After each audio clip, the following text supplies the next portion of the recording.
Article 134 है कि high court में किसी भी क्रिमिनल मैटर में कोई जजमेंट, फाइनल ऑर्डर या सजा के खिलाफ जा सकते हैं क्रिमिनल अपील में सुप्रीम कोर्ट, अगर अक्यूज को हाईकोर्ट के नीचे के कोर्ट ने बरी किया हो, लेकिन अपील में हाईकोर्ट ने उस अक्विटल के ऑर्डर को रिवर्स करके उसको मृत्युदंड सुनाया हो तब, या हाईकोर्ट ने अपने नीचे के कोर्ट से कोई केस उठाया हो खुद से ट्राई करने और ऐसा करके अक्यूज को कन्विक्ट करके मृत्युदंड सुनाया हो तब, या हाई कोर्ट सर्टिफिकेट दे दे कि कोई केस सुप्रीम कोर्ट द्वारा सुना जाना चाहिए, लेकिन ऐसे सर्टिफिकेट लेके अपील फाइल किया तो कुछ शर्तों पे होगा।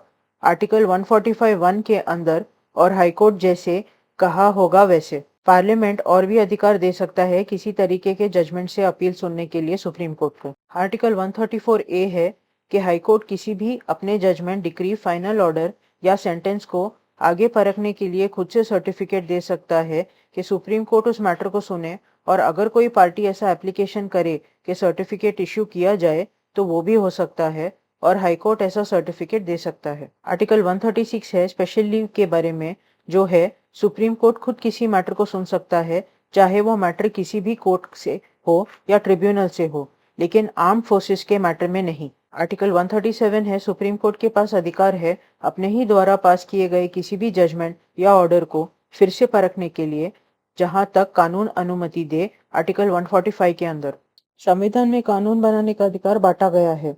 यूनियन लिस्ट में कुछ टॉपिक्स है जिस बारे में सिर्फ केंद्र कानून बना सकता है, स्टेट लिस्ट में टॉपिक्स है जिस बारे में सिर्फ राज्य कानून बना सकता है, और कंकरेंट लिस्ट में जिसमें टॉपिक्स है जिन बारे में राज्य और केंद्र दोनों कानून बना सकते हैं।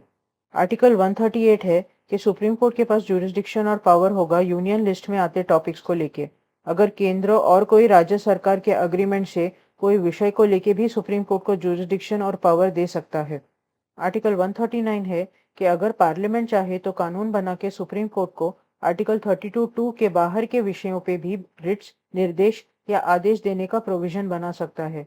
फिर सुप्रीम कोर्ट को भी आर्टिकल 226 के एनी अदर पर्पस के साथ तुलना कर सकेंगे, लेकिन पार्लियामेंट में बनाए गए कानून में होना चाहिए कि उस आर्टिकल 32(2) के बाहर के किस विषय पे सुप्रीम कोर्ट रिट दे सकता है, नहीं तो सुप्रीम कोर्ट 32 के साथ बंधा है उसके लिमिट्स के साथ।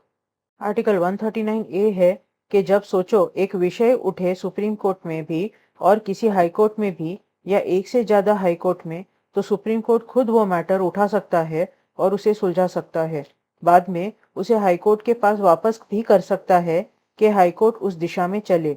सुप्रीम कोर्ट किसी भी केस को एक हाई कोर्ट से अलग हाई कोर्ट में भी ट्रांसफर कर सकता है। आर्टिकल 140 है कि पार्लियामेंट सुप्रीम कोर्ट को और भी कोई शक्ति दे सकता है संविधान को ध्यान में रख के। आर्टिकल 141 है कि सुप्रीम कोर्ट जब कोई आदेश दे तो उसके नीचे के सारे कोर्ट्स पे वो आदेश लागू होता है।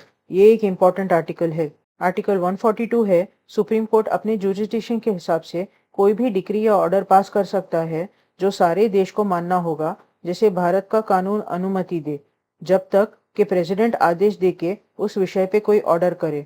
इस बात के लिए सुप्रीम कोर्ट किसी को भी अपने आगे बुला सकता है और कोई भी डॉक्यूमेंट लाने बोल सकता है, और अगर आदेश मानने से मना कर दिया तो कंटेम्प्ट में पनिश भी कर सकता है। आर्टिकल 143 है कि प्रेसिडेंट सुप्रीम कोर्ट से परामर्श कर सकते हैं और सुप्रीम कोर्ट अपना राय दे सकता है। आर्टिकल 144 है कि देश के सारे सिविल और न्यायिक अथॉरिटीज सुप्रीम कोर्ट की सहायता में ही काम करेंगे।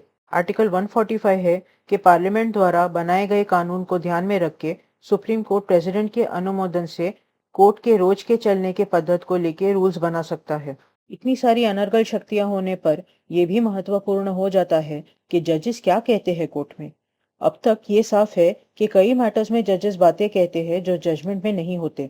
ऐसी बातें आर्टिकल 129 या आर्टिकल 141 में तो नहीं होता, लेकिन जिनके लिए बातें होती है उनका जीवन खराब हो सकता है उन बातों से।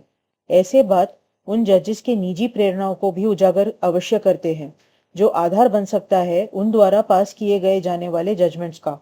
जजमेंट में ही लिख दे वो बातें, कौन रोक सकता है उन्हें? कम से कम उस जज के नाम और पीढ़ियों के साथ उन प्रेरणाओं का संबंध तो बनेगा।